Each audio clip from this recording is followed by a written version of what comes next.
I'm Vijay Subramaniam from Truewood Door Industries. We are the designer doors manufacturers in Chennai, OMR.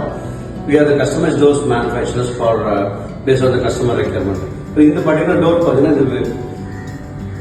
laminated doors with brass domes with grooves போட்டிருக்கோம். So இது கஸ்டமரோட designs அவங்க கேட்டது இது அப்படி நம்ம பண்ணி கொடுத்துருக்கோம். இது வந்து 100% hardwood inside and 3-core layered. Because of 3-core layered உள்ள வந்து டோர் வந்து பெண்ட் வராது, அன்டுலேஷன் வராது, டேம்ப் ப்ரூஃபா இருக்கும், நாய்ஸ் ப்ரூஃபா இருக்கும், லாக் எல்லாம் கிராக் வராது. 100% டிம்பர் உள்ள இருக்கனால டோர் பெண்ட் வராது, நல்லா ஸ்ட்ராங்கா இருக்கும் டோர். மூணாவது வந்து ரீபீட்டிங் கிரேட் வேக்கம் ப்ரெஷர் ட்ரீட்மெண்ட் பண்ணனால உங்களுக்கு வந்து போர் டர்மைட் வராது. அடுத்து வந்து 100% கெரின் சீசன் பண்ணிருக்கோம். 0% கெரின் சீசன் பண்ணனால உங்களுக்கு மாய்ஸ்சர் ஃபுல்லா ரிமூவ் பண்ணிருக்கனால உங்களுக்கு வந்து மழை காலம் வெயில் காலத்துல சீசனிங் டைம்ல வந்து பெண்ட் வராது. ஸோ இது மாதிரி கஸ்டமைஸ் டோர்ஸ் நீங்க எது கேட்டாலும் நாங்கள் வந்து மைக்கா லேமினேட்டட் டோர்ல இது மாதிரி பண்ணி தந்தாலும். This one second Vijay from Truewood door industries, Chennai OMR Batur.